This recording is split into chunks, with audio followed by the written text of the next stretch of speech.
Saudara pendengar sekalian, Radio Horor Indonesia segera dimulai.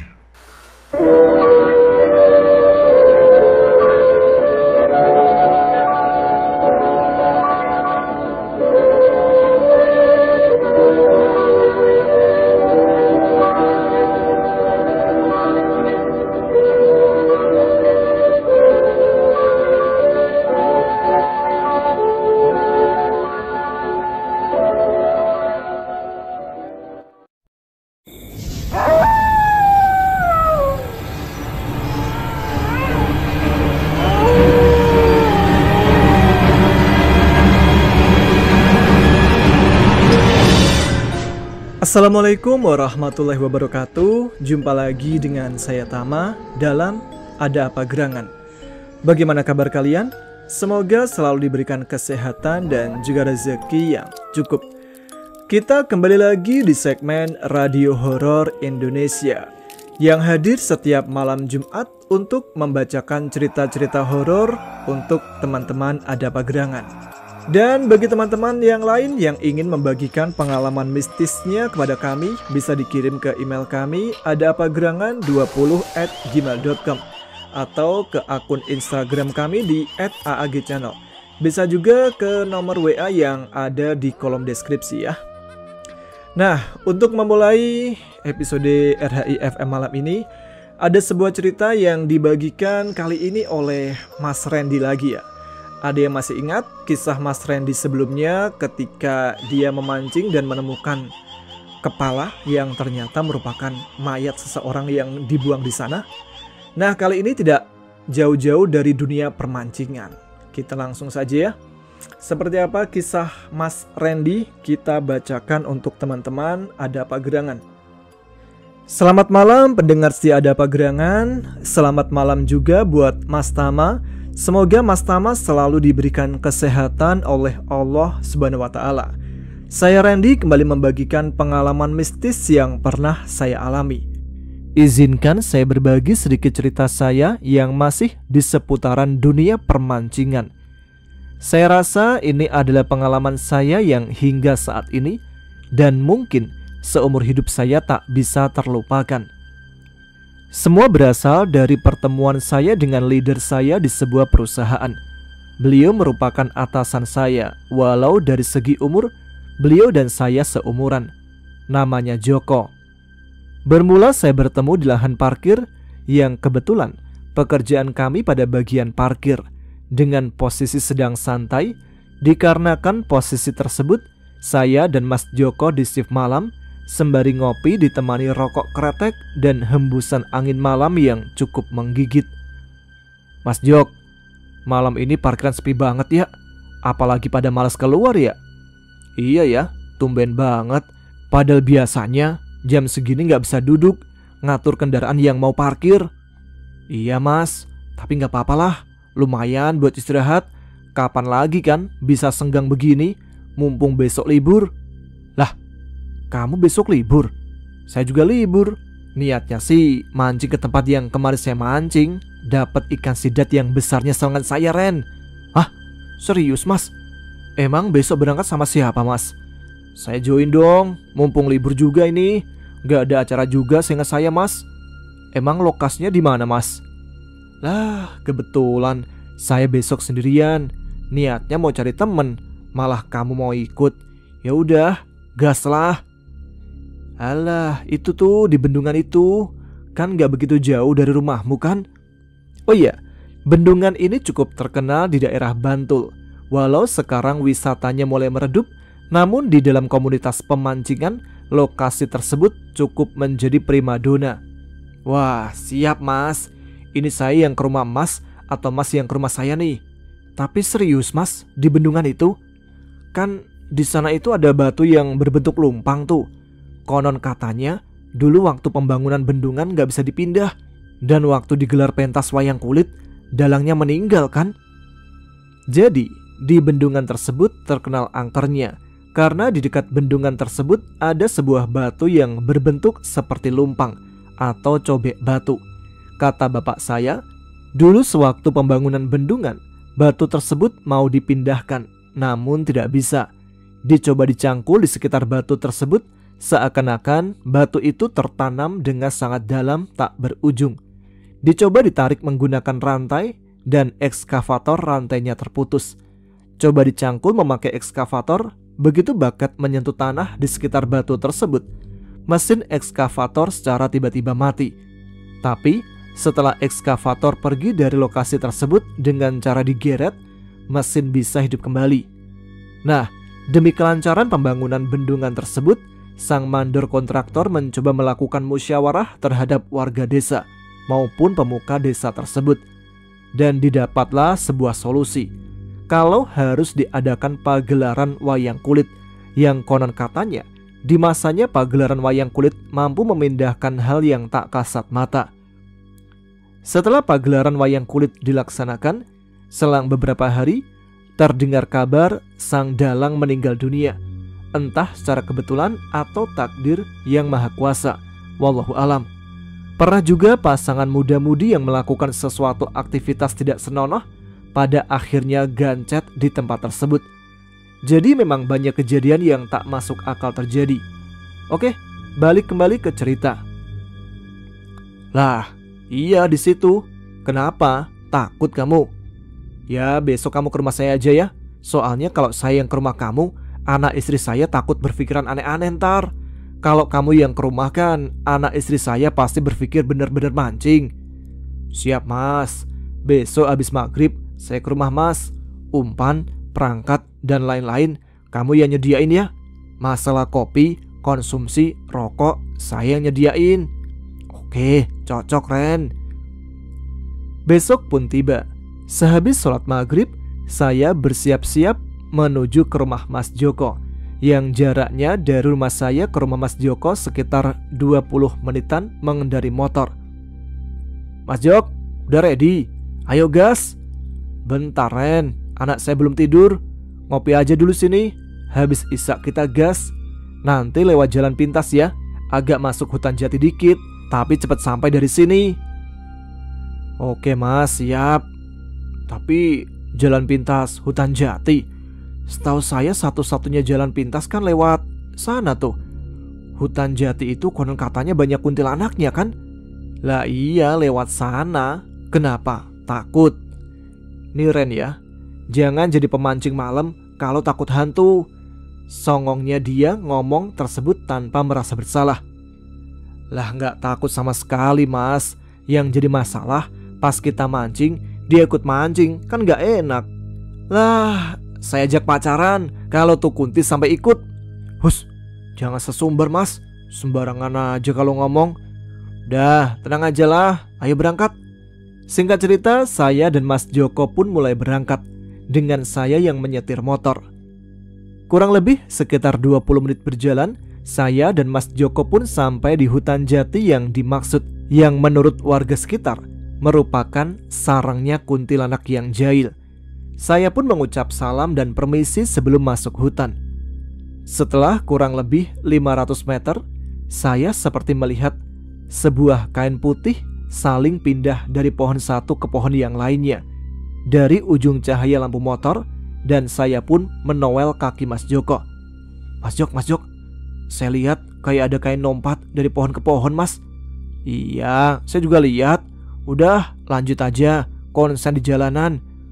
Tapi mas, nyium bau wangi bunga gak mas? Saya nyium ini, kencang banget baunya. Iya, saya juga nyium. Kayaknya kita diikutin ini. Udah, fokus jalan aja.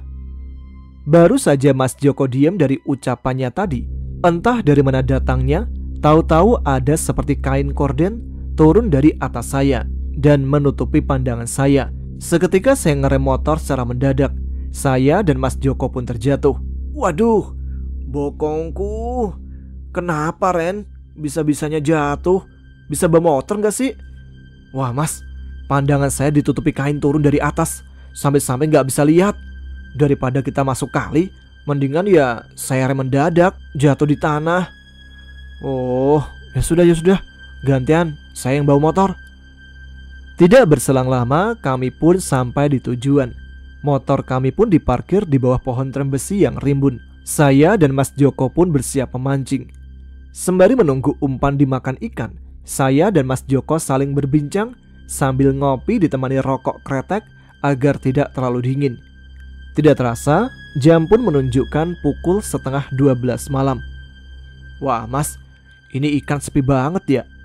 Iya nih, gak kayak kemarin. Padahal kemarin rame sambaran ikan. Lagian nih ikan gak ada rasa syukurnya. Udah dikasih makanan tinggal makan aja masih gak mau. Lah kocak Mas, kamu sehat Mas? Tidak berselang lama, tepatnya pukul 12:15, ada seorang nenek-nenek lewat di depan kami. Derek langkung Mas, yang artinya beliau mohon permisi. Nggih Mbah, monggo, sahut kami. Mancing ya Mas? Iya Mbah, nyari lauk Mbah. Si nenek pun berlalu menusuri tangga kecil untuk turun. Sepersekian detik setelah itu, saya berpikir dan saya bertanya kepada Mas Joko. Mas Jok, itu nenek-nenek ngapain ya jam segini ke sungai? Palingan mau buang hajat Ren. Lah yang gak masuk akal Mas. Ini tinggi bendungannya sekitar 15 meter Mas. Akses turun ke sungai itu gak ada, cuma semak belukar. Lagian itu nenek gak bawa senter, gimana bisa turun? Lah iya ya, baru kepikiran. Ayo kejar. Kami pun mengejar nenek-nenek tadi. Dan ternyata sang nenek pun menghilang tanpa jejak. Saya dan Mas Joko pun saling pandang dan terdiam. Kami pun kembali ke tempat semula dengan keadaan hening. Tidak lama, ada suara gemericik air seolah-olah ada yang bermain air. Mas, kayaknya ada yang mainin air Mas. Dengar gak? Iya, apa dari bendungan ya? Enggak Mas, kayaknya dari batu itu tuh. Ayo cek bawah senter. Astagfirullahaladzim Ren, itu, wah gak bener ini. Allahu Akbar. Wah Mas, pindah Mas, pindah. Udah bener-bener gak beres ini.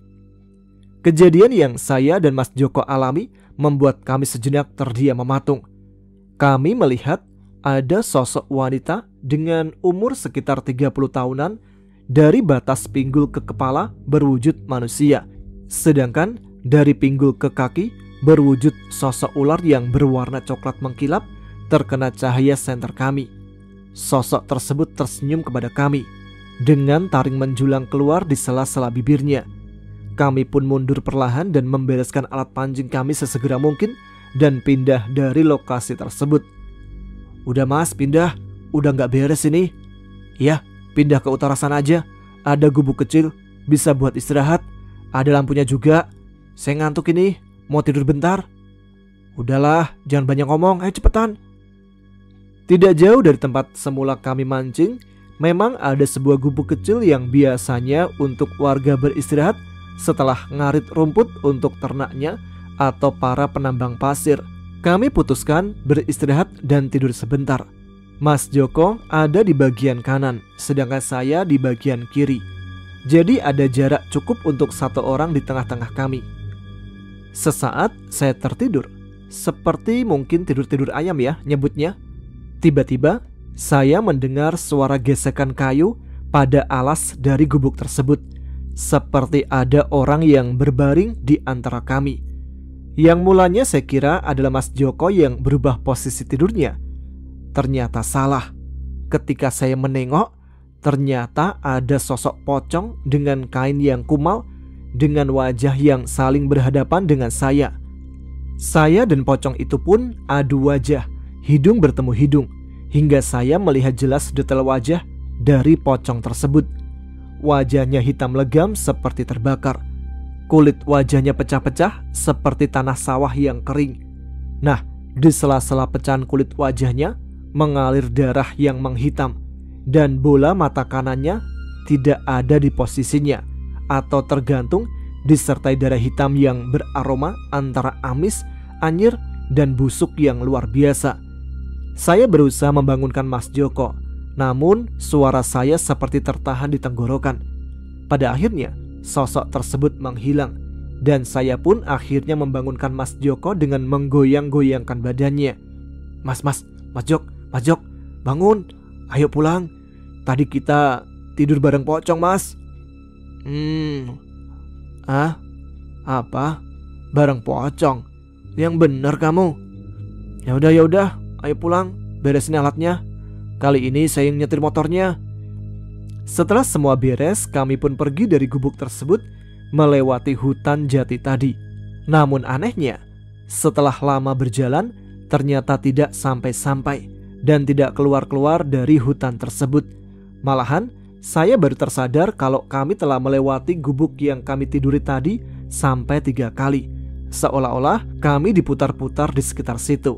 Saya pun berbisik kepada Mas Joko, "Mas Jok, kayaknya kita diputer-puterin deh. Gubuk yang kita tidurin tadi udah kita lewatin 3 kali, Mas." "Sepertinya iya ini. Saya juga sadar kalau ngelewatin gubuk tadi." "Udah Mas, maju jauh dari gubuk, terus berhenti sebentar. Motor jangan dimatiin mesinnya." Setelah motor berhenti dan distandarkan, saya turun dan berjongkok. Saya mengambil rokok kretek dari saku saya dan membakarnya. Di hisapan kedua, kami tersadar. Kami dan motor kami ternyata sudah tersangkut di atas nisan batu di tengah-tengah kuburan yang pintunya tertutup rapat dan terkunci. Kami pun terbelalak kaget. Kenapa kami bisa ada di tengah kuburan?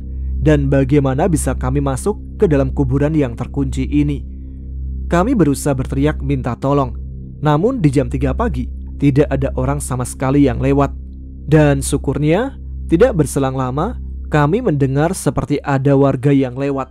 Sepertinya sedang ronda keliling kampung. Kami pun berteriak minta tolong. Lalu warga tersebut menghampiri kami. Dengan terpaksa, warga membangunkan juru kunci kuburan karena kunci gerbang kuburan hanya dipegang oleh juru kunci tersebut. Setelah kami dievakuasi, kami pun diberikan minum dan diinterogasi kenapa kami bisa berada di tengah kuburan pada malam hari. Dan kami pun menceritakan dari awal sampai kami terjebak di sana. Ternyata respon warga pun tidak begitu terkejut karena ini merupakan kejadian yang ketiga kalinya. Ujar warga, katanya ini kejadian yang ketiga semenjak desa mereka diteror oleh pocong yang mengganggu dengan cara menggedor-gedor pintu rumah warga. Dan juga jika ada orang yang pulang larut malam, disasarin ke dalam kuburan seperti yang kami alami. Baiklah, sekian cerita singkat dari saya. Terima kasih Mas Tama sudah mau membawakan cerita mistis yang mungkin tidak begitu serem ya. Sehat dan sukses selalu untuk Mas Tama. Jangan kapok bawain cerita saya ya Mas. Wassalamualaikum warahmatullahi wabarakatuh. Nah, itu dia cerita pertama untuk malam ini yang dialami oleh Mas Randy. Nggak jauh-jauh dari pemancingan ya. Tapi serem juga sih kalau saya yang jadi Mas Randy pasti langsung ngacir pergi dari situ. Ada-ada aja nih Mas Randy. Ketemu pocong aja masih bisa santai. Baik, kita langsung menuju ke cerita yang kedua. Cerita yang kedua ini dibagikan oleh Milova. Seperti apa cerita yang dialami oleh Milova kali ini? Jadi Milova mengalami sebuah kejadian yang bisa dibilang serem ya. Ketika bandnya itu diundang ke daerah Jakarta dan dia harus mengalami nasib apes ya, bisa dibilang begitu, ketika diikuti oleh sosok kuntilanak yang kepalanya copot sendiri. Langsung kita bacakan ya. Halo Bang Tama, perkenalkan saya Milova, berasal dari Lombok dan juga merupakan salah satu subscriber Ada Apa Gerangan, yang kali ini akan menceritakan pengalaman saya ketika berada di Bandung dan bertemu dengan teman-teman saya dan kami melihat makhluk tak kasat mata. Jadi waktu itu saya, Ciko, Bambang, Denny dan juga Febri mendapat tawaran manggung di suatu event di Jakarta. Kami berkumpul di rumah saudaraku yang berada di Bandung. Sebut saja namanya Kang Darman. Pagi itu, kami ditemani oleh sepiring pisang goreng dan segelas kopi sambil menikmati udara yang sangat sejuk. Dan tidak lupa, kaum pria menyiapkan rokok masing-masing. Silahkan dinikmati pisang gorengnya. Maaf ya kalau seadanya, ucap Teh Neneng yang merupakan istri dari Kang Darman sambil tersenyum. Iya Teh, santai aja. Lagian ini udah lebih dari cukup kok, ucap Bambang yang langsung mengambil pisang goreng. Setelahnya, Kami sibuk dengan HP masing-masing.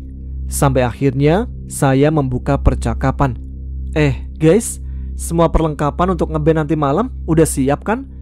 Tanyaku pada teman-temanku. Aman, Fa. Yang penting kamu dandan yang cantik ya. Dan siapin suara buat nyanyi juga. Awas, jangan sampai serak loh, timpal Ciko sambil menghisap rokok di tangannya. Oke dah kalau begitu. Nanti untuk transportasi kita pakai mobil Febri aja ya, ucapku yang disambut anggukan oleh teman-temanku. Singkat cerita, pada pukul 3 sore kami pun berangkat ke Jakarta menuju tempat di mana akan manggung, dan kami sampai di sana pada pukul 8 malam. Sampai di sini semua masih aman-aman saja, sampai di mana acara tersebut dimulai. Waktu itu, aku yang merupakan satu-satunya anggota perempuan di bandku tiba-tiba kebelet buang air kecil, tetapi kebingungan mencari toilet. Feb, kamu tahu nggak toilet sebelah mana? Tanyaku pada Febri yang kebetulan duduk di sampingku. Enggak, coba tanya aja ke orang itu, jawab Febri sambil menunjuk mbak-mbak berbaju hijau dan memakai celana jeans hitam panjang yang sedang duduk di salah satu kursi tidak jauh dari tempat kami berada. Oke deh, jawabku sambil beranjak menghampiri orang yang ditunjuk oleh Febri. Permisi mbak, maaf mau nanya, toilet di sebelah mana ya? Wanita tersebut langsung menolehkan pandangannya ke arahku. Oh itu mbak, di seberang lorong yang ada di belakang panggung. Terima kasih ya mbak, ucapku sambil tersenyum dan beranjak pergi. Sesampainya aku di toilet dan segera menuntaskan hajatku, tiba-tiba suasana terasa hening. Tetapi aku menganggap bahwa itu hanya perasaanku saja. Sampai akhirnya aku keluar dari toilet, semua masih aman. Akan tetapi, ketika aku melewati lorong yang berada tidak jauh dari toilet tersebut, aku merasakan ada yang sedang memperhatikanku dari sudut lorong. Dan betapa terkejutnya aku ketika aku menoleh ke sebelah kiriku, terdapat sesosok wanita berambut panjang dengan muka penuh borok serta gaun putih lusuh dan kuku-kuku panjang melayang mendekat. Kemudian tersenyum menyeringai ke arahku. Seketika aku terduduk lemas di lantai, kemudian lidahku keluh dan badanku tak bisa digerakkan. Sampai akhirnya aku mulai membaca doa dalam hati, hingga sosok tersebut menghilang dari pandanganku. Kemudian badanku baru bisa digerakkan, dan aku langsung lari tunggang langgang sampai menabrak salah satu temanku, yaitu Denny, yang ternyata juga ingin pergi ke toilet. Fa, kamu kenapa? Aku tadi melihat kuntilanak di lorong sana, jawabku sambil gemetar menahan rasa takut.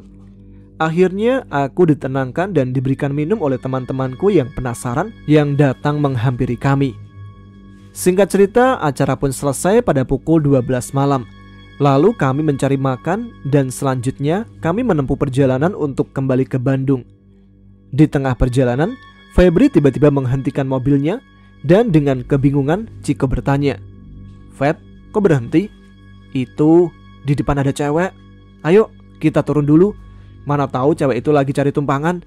Lagian kasihan dia sendirian, ucap Febri sambil memarkirkan mobilnya ke pinggir jalan. Akhirnya kami semua turun dari mobil dan berjalan menghampiri wanita tersebut yang kelihatan pucat. Permisi mbak, maaf mbak mau kemana ya? Tanya Denny sambil menatap wanita tersebut. Saya sedang mencari tumpangan untuk pulang mas, jawab wanita itu sambil sedikit menutupi wajahnya. Emangnya rumah mbak di mana? Tanya Bambang sembari mengedarkan pandangan ke sekeliling kami. Nggak jauh dari sini kok, ucap wanita itu. Ya udah mbak, mending kita antar mbak pulang aja ya, daripada mbak sendirian di jalan, ntar takutnya terjadi apa-apa, timpalku sambil menatap ke arah teman-temanku. Akhirnya kami mempersilahkan wanita itu untuk masuk ke mobil dan duduk di kursi bagian tengah di sebelahku. Rumahnya sebelah mana ya mbak? Tanya Febri yang terlihat kebingungan karena jalan yang tempat kami berada merupakan jalanan sepi dan agak jauh dari pemukiman warga. Belok kanan mas, di sana ada satu rumah, jawab wanita itu dengan datar. Akhirnya setelah kami sampai ke rumah yang dituju, kami sedikit kebingungan karena rumah tersebut merupakan rumah tua yang terlihat lama tidak dihuni oleh pemiliknya, ditumbuhi semak belukar di sekeliling rumah. Ketika kami menoleh ke arah wanita itu, ia meminta minum dan kemudian Denny berinisiatif mengambilkan sebotol air mineral dari dalam mobil, lalu memberikannya kepada wanita itu. Akan tetapi ia menolaknya. Dan setelahnya, "Saya tidak mau air ini, tapi saya mau minum darah yang sangat wangi dari temanmu," ucap wanita itu sambil menunjuk ke arahku. Sontak kami terkejut, terlebih ketika ia berubah menjadi sosok kuntilanak yang sama seperti yang aku temui di tempat manggung tadi. Dan wanita itu tiba-tiba mencabut kepalanya. Kemudian kepala itu menggelinding ke arah kami sambil tersenyum menyeringai dan berkata, "Kesini mbak, mbak, mari masuk ke rumah saya." Kemudian kami pun lari tunggang langgang sampai Ciko menabrak seorang pria parubaya yang sepertinya merupakan warga asli daerah tersebut. "Adik-adik ini mau kemana? Ada apa ya?" ucap pria tersebut yang ternyata bernama Pak Dwi Kustanto. "Ini Pak, tadi kami melihat setan di rumah kosong itu."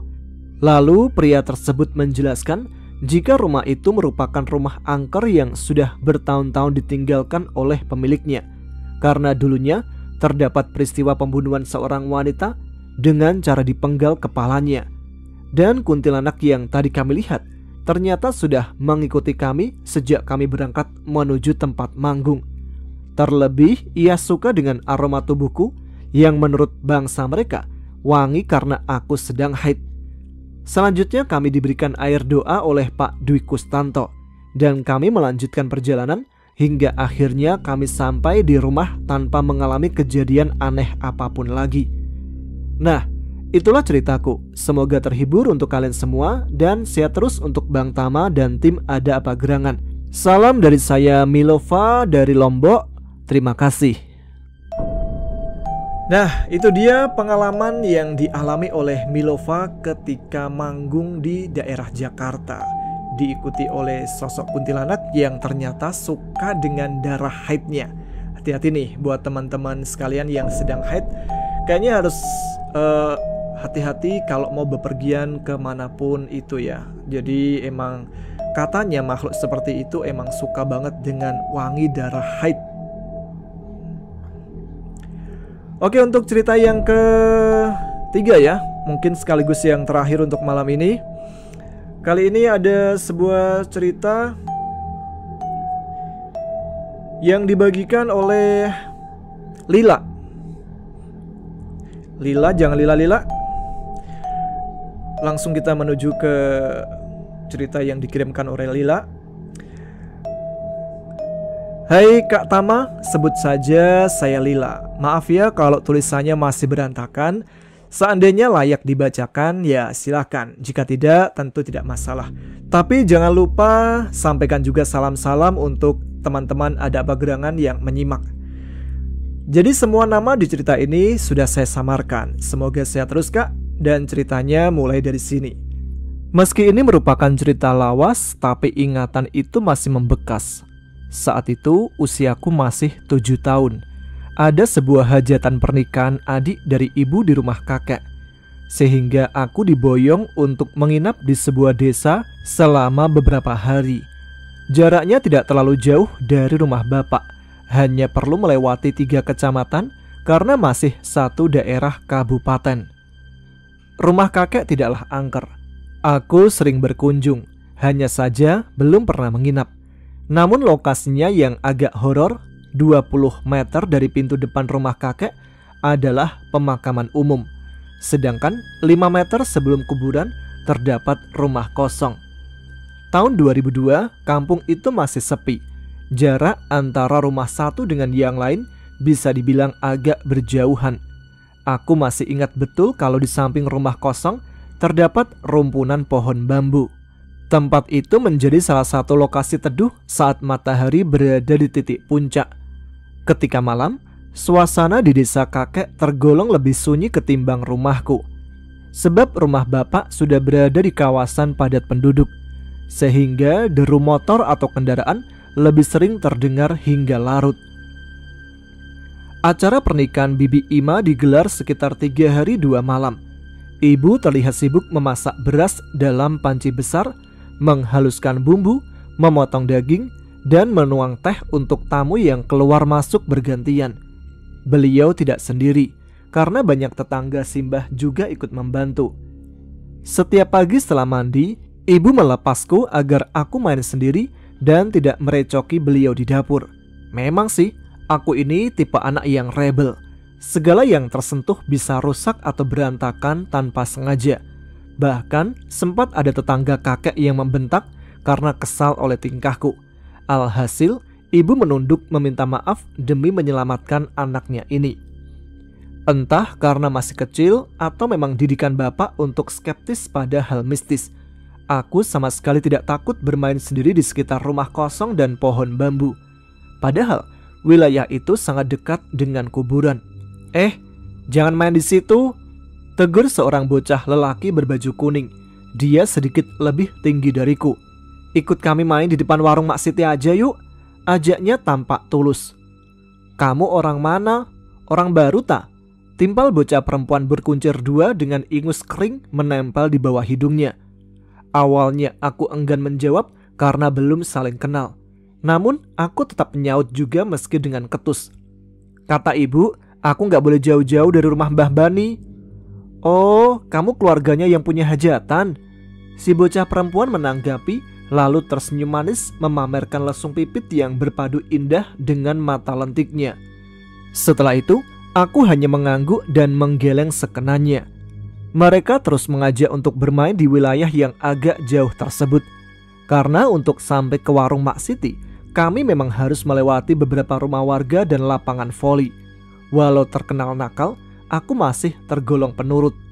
Mereka pun menyerah dan meninggalkan aku sendiri di bawah pohon bambu. Aku menata banyak kerikil kecil menjadi bentuk kotak menyerupai denah rumah, lalu memainkan batang lidi sebagai orang-orangan. Aku bertanya dan menjawab sendiri pertanyaan layaknya dalang memainkan lakon. Tengah hari dan sore, ibu hanya memanggil agar aku makan serta mandi. Selain hal itu, beliau sama sekali tak memperhatikan. Tepat senja hari, aku masih asik bermain di bawah rimbunan pohon bambu. Tangan ini menghitung daun bambu kering yang berserakan bagai sedang memegang segepok uang.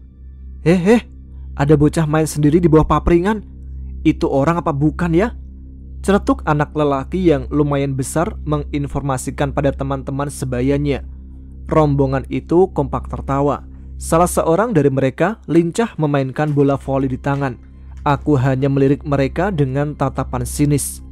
Selepas gerombolan itu menghilang di persimpangan jalan, aku kembali bermain. Suara orang mengaji di surau penanda surup kuabaikan. Diri ini seakan mendapat kemerdekaan yang tidak biasa didapat di rumah bapak. Duk, pulang, udah sore. Tegur salah seorang wanita yang ikut memasak di rumah Simbah sembari lewat. Mungkin dia hendak pulang ke rumahnya, sebab setauku dia memang salah satu tetangga terdekat Simbah. Aku tidak terlalu menghiraukan peringatan itu. Sampai tiba-tiba saat hampir gelap, ada sepasang kaki hitam mematung di sampingku. Karena berjongkok, kaki itu hanya mampu terlihat sampai lutut. Rasa penasaran membuat aku mendongak ingin tahu siapa pemilik kaki hitam legam tersebut. Namun, sudah sampai terjengkang pun, kaki itu hanya mentok terlihat sampai pinggang. Aku tak sanggup melihat bagian atas makhluk itu. Walau masih kecil, aku sadar kalau itu adalah hal yang ganjil. Tidak mungkin kaki normal bisa setinggi pohon kelapa. Sosok itu pun seolah bertambah besar, layaknya raksasa setengah badan. Aku kontan berlari pontang-panting ke arah rumah Simbah dengan jantung yang bertalu. Saat itu, di teras sedang tidak ada siapapun. Aku nyelonong menendang beberapa toples berisi jajanan kering dan gelas tamu sampai air di dalamnya tumpah membasahi tikar. Begitu melihat tubuh ibu di samping meja dapur, aku langsung memeluk beliau. Kepala ini kutenggelamkan ke perut ibu sambil merajuk. Aku menangis jadinya. Ada setan bu, ada setan. Lila mau pulang. Lila nggak mau di rumah Simbah. Rengekku menghentak-hentakkan kaki.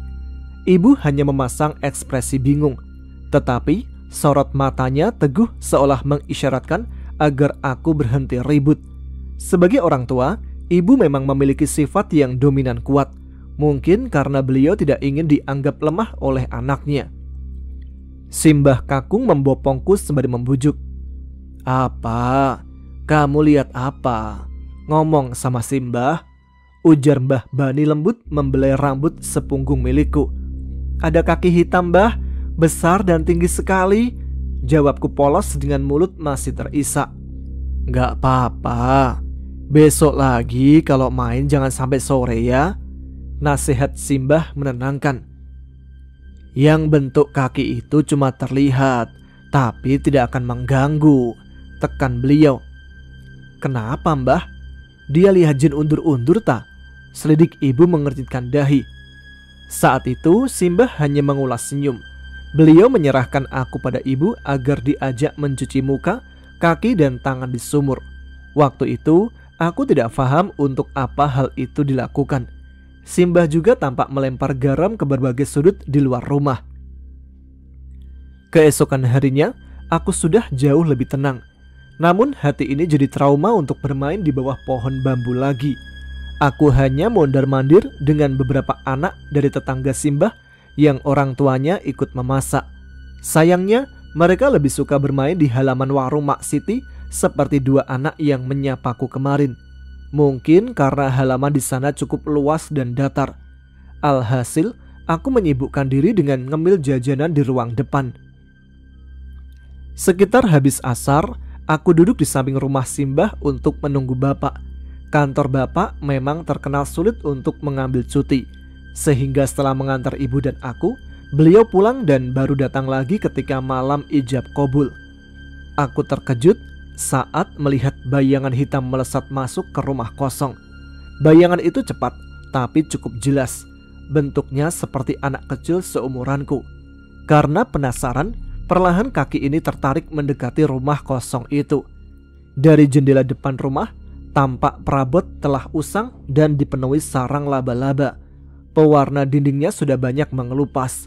Tak ketinggalan, sisi-sisi kaca jendela rumah itu nyata buram oleh tumpukan debu dan lumut. Entah sejarah apa yang membuat rumah itu ditinggalkan. Mata ini memicing mengintip ke dalam rumah tak berpenghuni itu. Aku sontak melotot saat melihat ada bocah gundul menyeringai dengan gigi tajam bak gergaji di samping meja kayu berdebu. Telinga makhluk itu runcing seperti sayap kupu-kupu.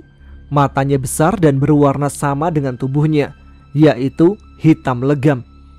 Kakiku gemetar hebat dan terasa goyah. Wajah ini seketika meringis menahan ngeri. Leher dan lidahku kaku. Dengan jantung seolah hampir jatuh, aku sekonyong-konyong berhambur ke rumah Simbah. Tak disangka kalau terkadang rasa penasaran adalah awal petaka.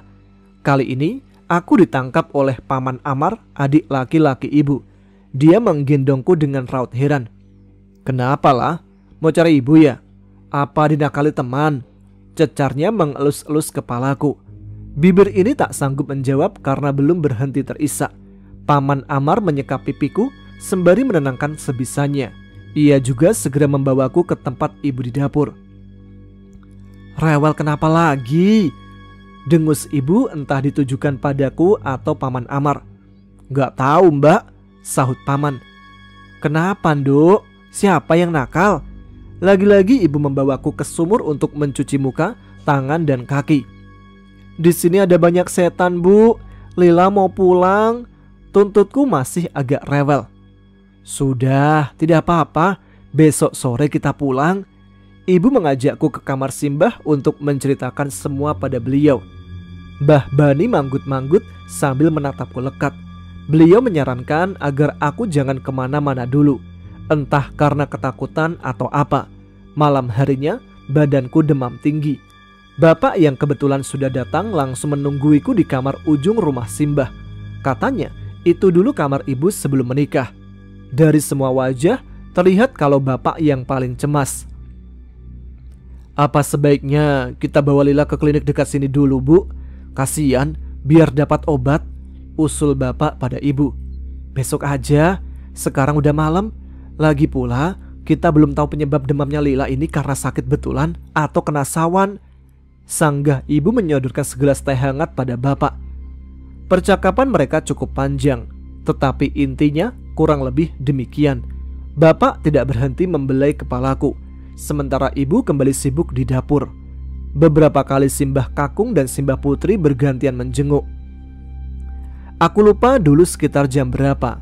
Yang jelas ibu dan bapak sudah tertidur di sampingku. Aku terbangun dan terduduk karena ingin buang air kecil. Namun dari jendela kamar yang mengarah ke samping rumah terlihat sosok bocah hitam yang tadi tampak di rumah kosong. Meski hanya beberapa detik melihat seringannya, tapi sangat jelas karena lampu samping sangat terang. Lagi pula jarak jendela dengan tempatku hanya berbatas tubuh bapak yang terbaring. Sebab posisi dipan memang menempel di dinding bawah jendela kaca. Tubuh bapak dan ibu sontak ku guncang. Aku kembali menangis sambil berteriak histeris. Bapak yang terbangun langsung memeluk tubuh ini.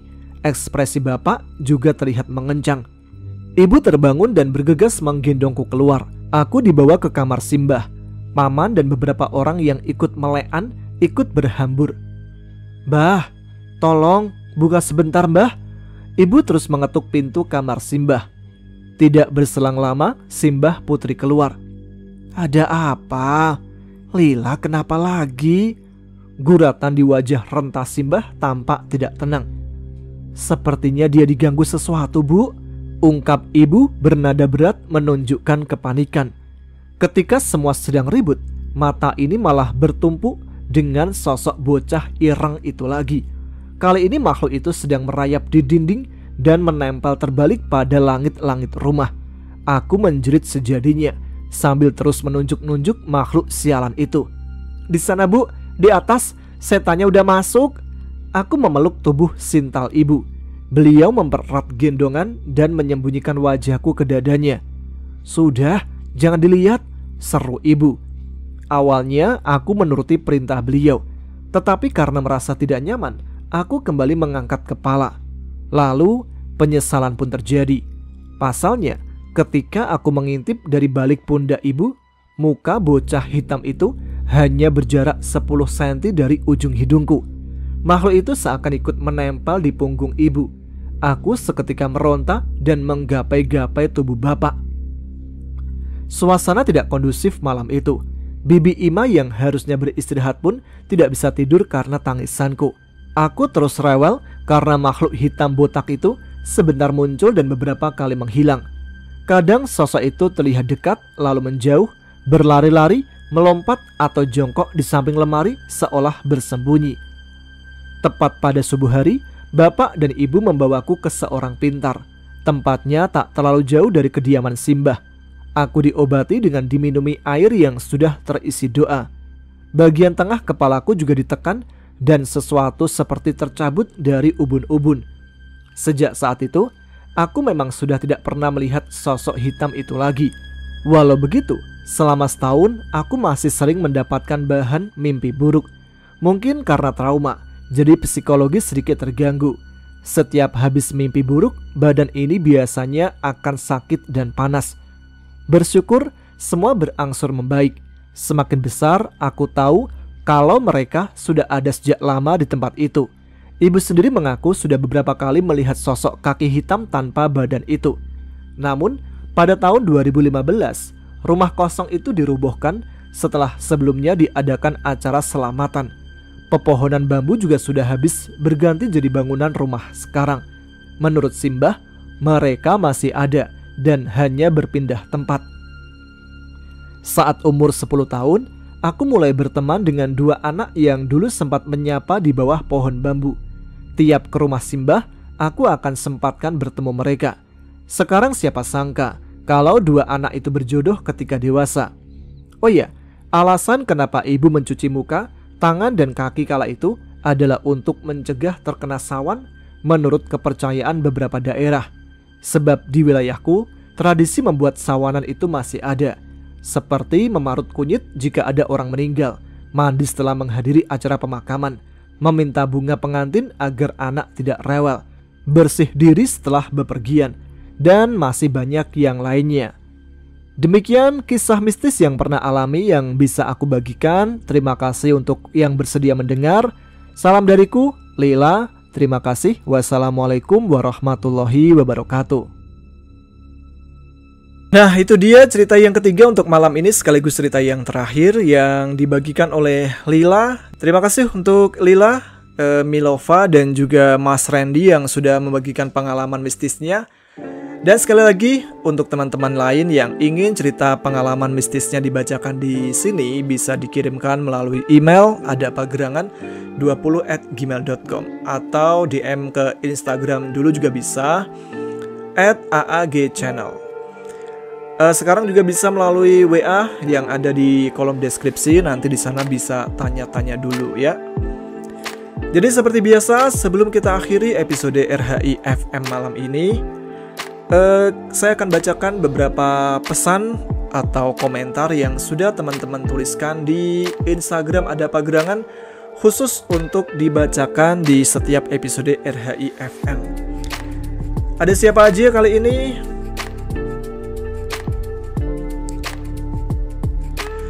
Komentar yang pertama yang akan saya bacakan maksudnya ada dari Nyai Abdul Rauf 22. Kirim salamnya buat seluruh penggemar Ada Apa Gerangan saja Bang Tama. Oke, siap. Terima kasih Mbak Nyai Abdul Rauf nih, yang ada di Taiwan ya kayaknya ya. Kemudian ada Indriani 18. Kirim salam buat pecinta horor tapi penakut seperti saya. Nah, siapa nih yang orang suka dengerin cerita horor tapi penakut kayak Mbak Indri nih?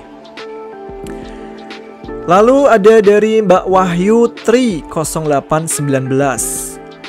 Dia ngirim melalui Instagram Ada Apa Gerangan. Selamat menempuh hidup baru buat Mas Tama, dan maafkan aku yang sering telat update, tapi tetap dengerin di lain waktu. Sehat-sehat semuanya. Saya juga buat Mbak Wahyu, terima kasih juga ya buat ucapannya. Sehat selalu untuk Mbak Wahyu Tri. Kemudian ada lagi dari Dewi_Yumna Arsenal. Wah, ada lagi nih. Assalamualaikum Mas Tama. Waalaikumsalam. Mau kirim salam buat teman-teman pendengar Ada Apa Gerangan dan buat keluarga. Ucapannya semoga sehat selalu. Yang sedang sakit semoga diangkat penyakitnya. Buat Mas Tama semoga semakin sukses dan selamat menempuh hidup baru ya Mas. Semoga jadi keluarga yang sakinah mawadah dan warohmah. Amin. Terima kasih Mbak Dewi Yumna Arsenal. Semoga juga buat keluarga teman-teman yang mungkin sedang sakit diberikan kesembuhan ya.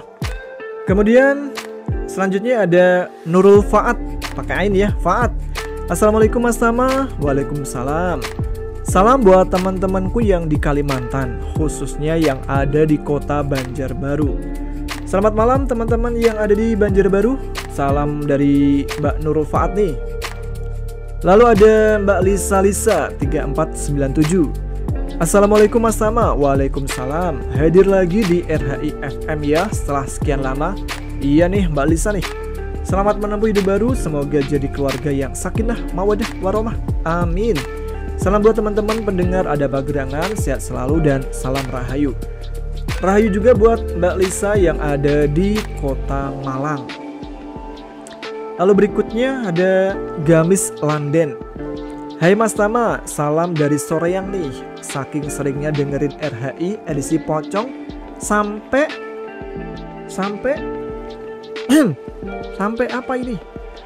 Sukses selalu RHI dan Ada Apa Gerangan, serta banyakin cerita pocongnya biar anak-anak pada berani dikonveksi. Wah, ada apa dikonveksinya?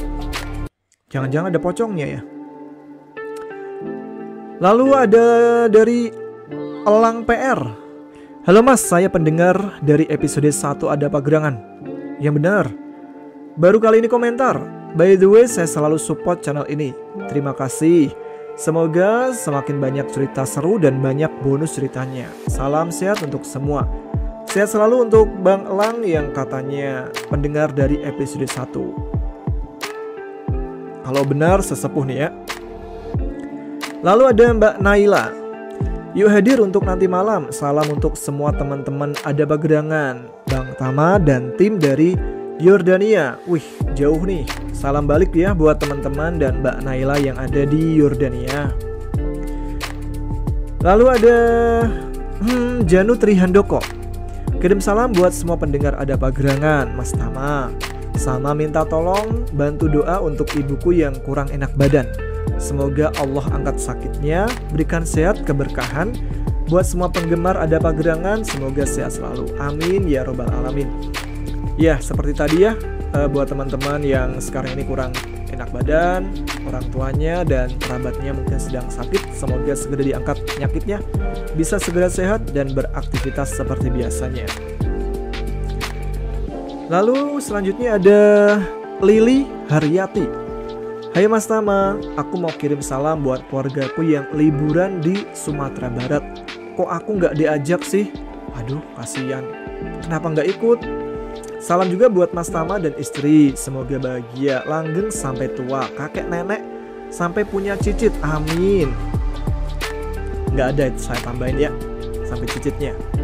Lalu ada Yati Rahman mengomentari, Hei Mas Tama, salamnya untuk semua yang suka dengerin Ada Pagerangan channel aja. Salam untuk semuanya dari Soreang, Bandung. Soreang lagi nih.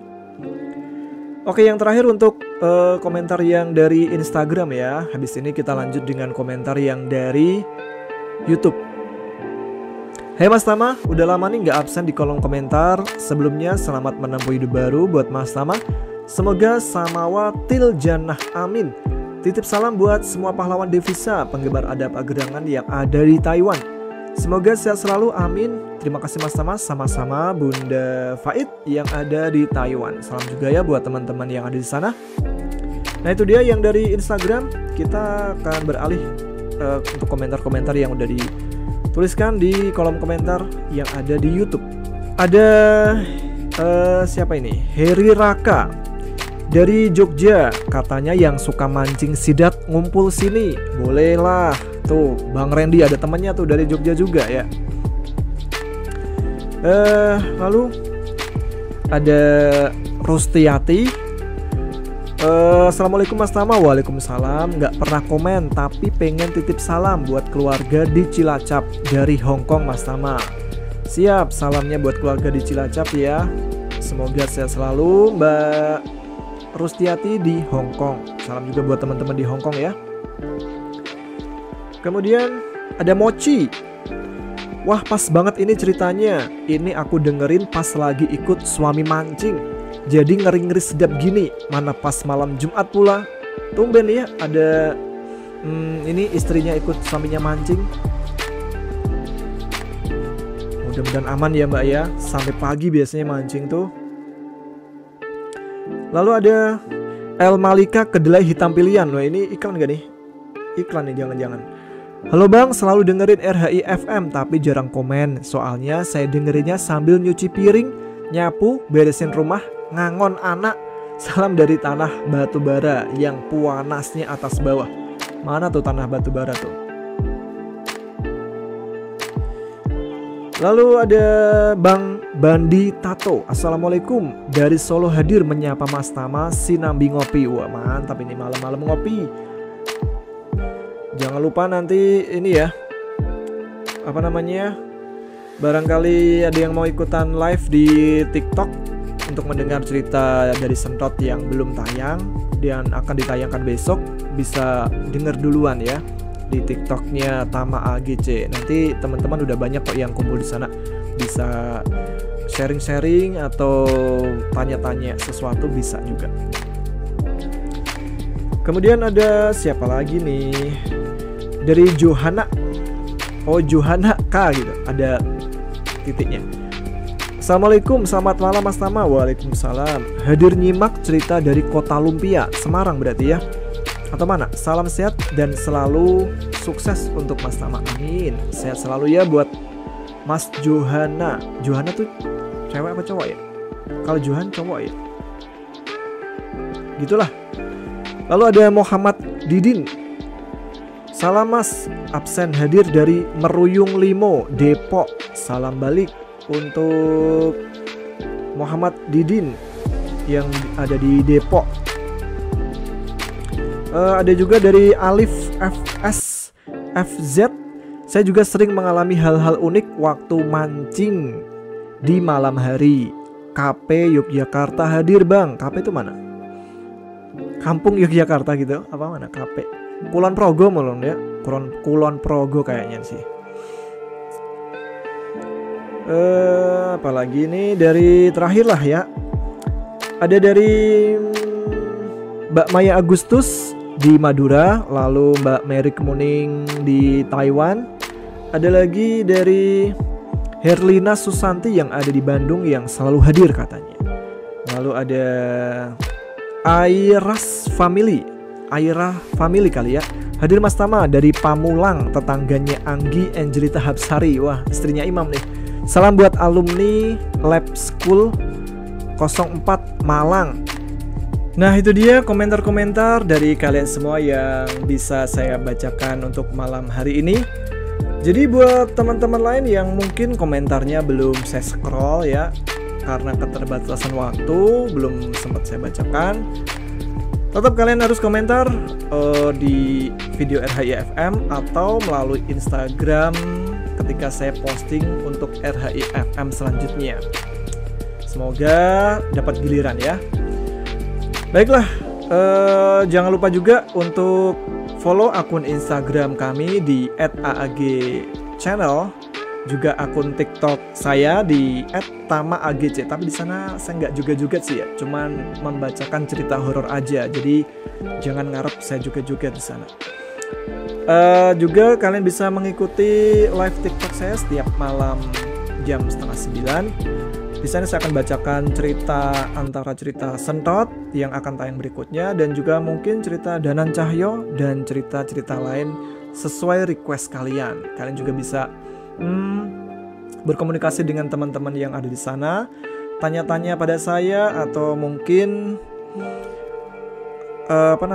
memberikan saran dan kritikan ya.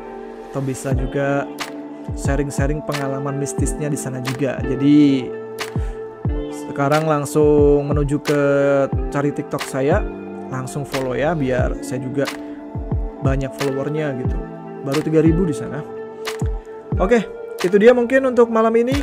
Terima kasih untuk teman-teman yang udah menyimak episode RHI FM malam ini. Subscribe bagi yang belum, like jika kalian suka, tuliskan komentar, tunjukkan eksistensi kalian. Baik, sekarang udah malam, saya Tama harus pamit, undur diri. Selamat malam, selamat beristirahat. Wassalamualaikum warahmatullahi wabarakatuh.